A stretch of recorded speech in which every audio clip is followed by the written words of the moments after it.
Afrika ndiko chimbuko la muziki na sauti ulipoanzia.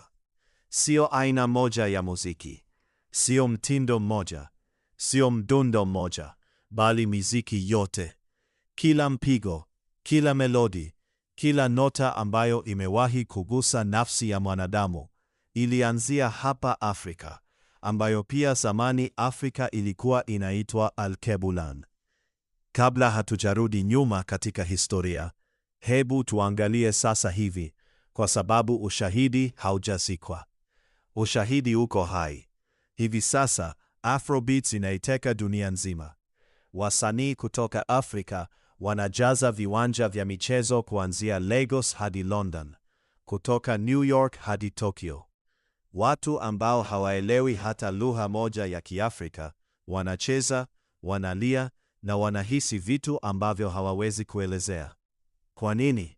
Kwa sababu sauti hiyo ni ya mababu, ni ya kale. Mwili unatambua kile ambacho akili imesahau. Wakati ngoma inapopigwa, kina kiti ndani ya kila mwanadamu kinachoitikia. Hiyo si bahati mbaya. Hiyo ni kumbukumbu. Kumbukumbu ya kinasaba, ya kiroho, ya seli, ya mahali muziki wote ulipoanzia. Na leo, tunarudi nyuma ili kuelewa kwa nini. Inasadikika kuwa Afrika ndiko chimbuko la mwanadamu. Huu ni ukweli wa kisayansi, si nadharia, si mjadala. Mabaki ya kale zaidi ya binadamu, zana za mwanzo kabisa, na ushahidi wa kwanza wa fikra zilizoendelea, vyote vilipatikana kwenye ardhi ya Afrika. Lakini ambacho wengi hawazungumzii ni kwamba Afrika pia ndiko chimbuko la utamaduni wenyewe. Sio utamaduni mmoja, bali utamaduni wote. Muziki, dansi, lugha, tiba, kilimo, hisabati, unajimu, usanifu majengo, sheria, imani za kiroho, sanaa, vyote vilizaliwa Afrika maelfu ya miaka kabla ya ustaarabu mwingine wowote duniani kuibuka. Na ulimwengu haukunakili mambo haya kwa bahati tu. Mila hizi zilisambaa duniani kupitia uhamiaji, biashara na kuenea kwa mwanadamu katika sayari yote. Kila mahali binadamu alipoenda, alibeba mbegu za yale yaliyozaliwa Alkebulan. Hebu tuanze na muziki, kwa sababu muziki si burudani tu. Katika Afrika ya kale, muziki ulikuwa maisha yenyewe. Maelfu ya miaka kabla ya mifumo ya uandishi kuundwa, kabla ya vitabu, maandishi au maktaba, watu wa Afrika ya kale walitumia sauti kama lugha yao kuu ya kuwasiliana na ulimwengu. Muziki haukuwa kitu cha kusikiliza pembeni. Ulikuwa njia ya kuzungumzika na dunia, njia ya kuwasiliana na anga, njia ya kuponya wagonjwa, njia ya kuwazika wafu, njia ya kuwapokea watoto wachanga, njia ya kwenda vitani, na njia ya kufanya amani. Kila tukio muhimu katika maisha lilikuwa na sauti yake, na sauti hiyo ilikuwa ya makusudi, sahihi na yenye nguvu kubwa. Ngoma ilikuwa mapigo ya moyo wa ustaarabu. Katika Afrika ya kale, ngoma haikuwa chombo cha muziki tu, ilikuwa kifaa cha mawasiliano. Ngoma zinazozungumza, hasa katika Afrika Magharibi na Kati, ziliweza kutuma ujumbe mgumu kwa umbali mkubwa zaidi kuliko mtu angeweza kukimbia. Hadithi nzima, tahadhari, habari na sherehe ziliwasilishwa kupitia lugha ya ngoma. Ngoma ilizungumza kwa sauti zilizofanana na mifumo ya hotuba ya binadamu. Hizi hazikuwa ishara rahisi. Huu ulikuwa mfumo wa hali ya juu wa mawasiliano ya mbali. Maelfu ya miaka kabla ya ulimwengu wa kisasa kuvumbua telegrafu. Ngoma ya jembe, iliyotokea Afrika Magharibi, ina muundo uliobuniwa kwa ustadi mkubwa kiasi kwamba inaweza kutoa sauti tatu tofauti safi kutoka kwenye ngozi moja ya ngoma. Sauti hizo ni bass, tone na slap.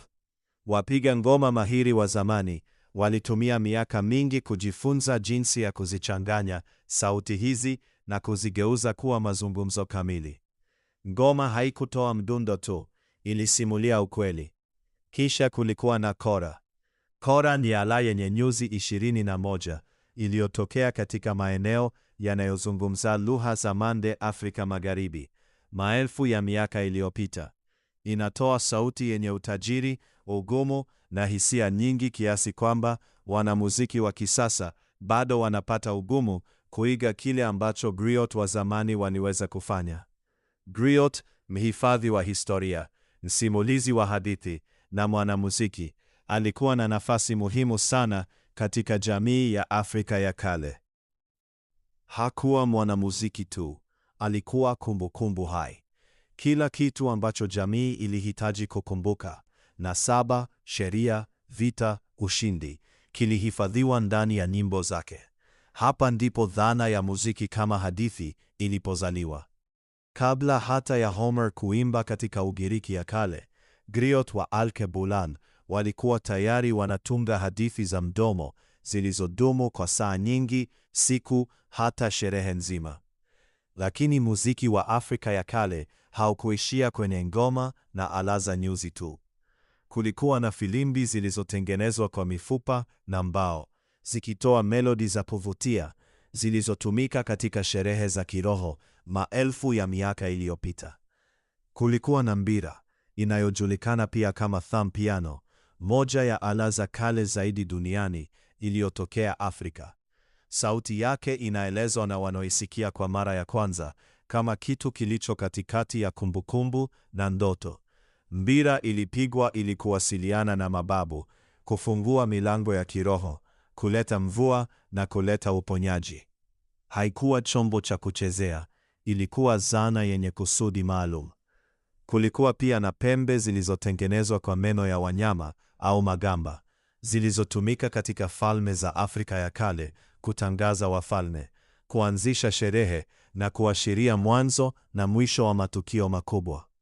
Nguvu ya pembe kuvuta umakini na kuwasilisha mamlaka ni jambo ambalo leo linaonekana katika bendi za kijeshi, orkestra na vikundi vya muziki vya kisasa.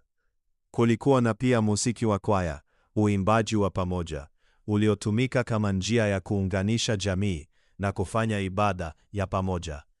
Mfumo wa call and response, ambapo sauti moja inaongoza na nyingine zinajibu, ni mojawapo ya miundo ya msingi kabisa ya muziki duniani.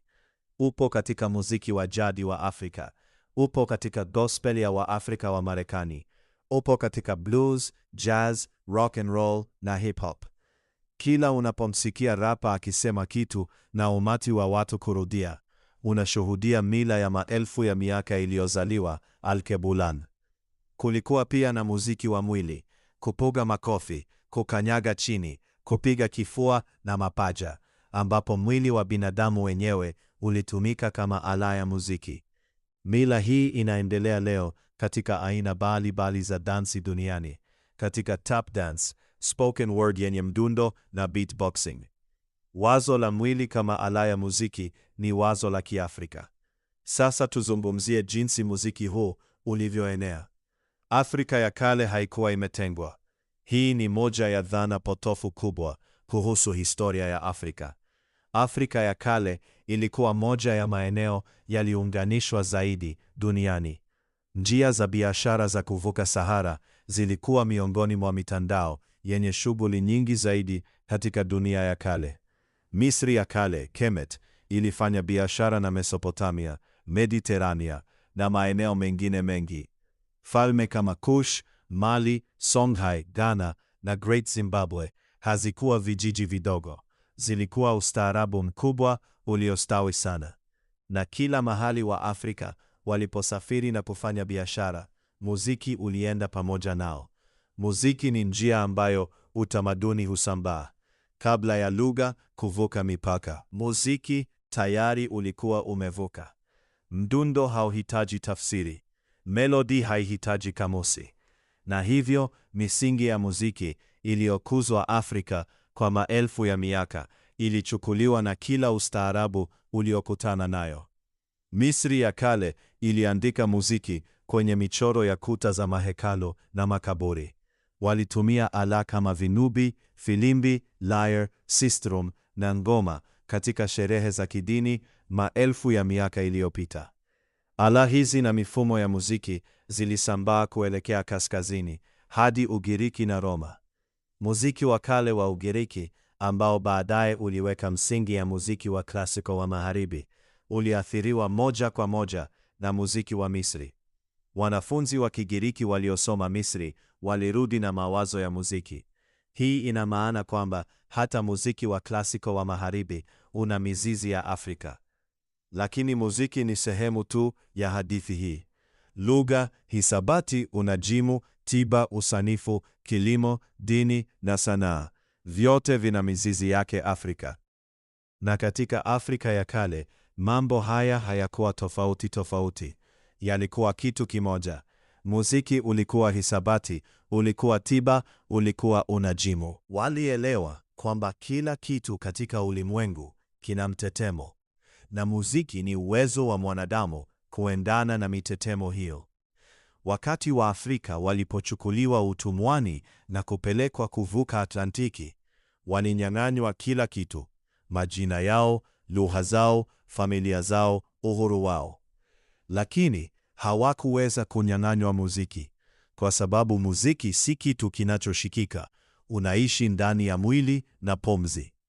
Na hivyo kila mahali walipopelekwa, muziki ulienda pamoja nao. Blues ilizaliwa kutoka nyimbo za Kiafrika, jazz kutoka midundo ya Kiafrika, gospel kutoka mfumo wa call and response, rock and roll kutoka blues, hip hop kutoka mila za griot wa Afrika Magharibi. Muziki wa kielektroniki ulijengwa juu ya midundo ya ngoma za Kiafrika. Reggae, samba, salsa, kumbia, funk, soul, R&B, kila moja ina DNA ya muziki wa Afrika ndani yake. Hii si ushawishi tu, hii ni asili. Kinachofanya jambo hili kuwa muhimu kueleweka ni kwamba kwa karne nyingi kumekuwa na juhudi za kutenganisha muziki na mizizi yake, kuufanya uonekane kama kwamba muziki wa Magharibi ndio ulioendelea na muziki wa Afrika ni wa kizamani. Lakini huwezi kuficha ngoma, huwezi kufuta mfumo wa call and response, huwezi kudai kwamba dunia ilikuwa kimya hadi Ulaya ilipoanza muziki. Afrika ya kale haikuwa kimya, ilikuwa na sauti kubwa zaidi, yenye midundo tata zaidi, na yenye utajiri wa kiroho kuliko ustaarabu mwingine wowote uliowahi kuwepo. Na ushahidi wake unaishi ndani ya kila aina ya muziki, kila ala na kila nadharia ya muziki iliyopo duniani leo. Afrika ni chimbuko la muziki. Afrika, Alkebulan, ni mama wa sauti.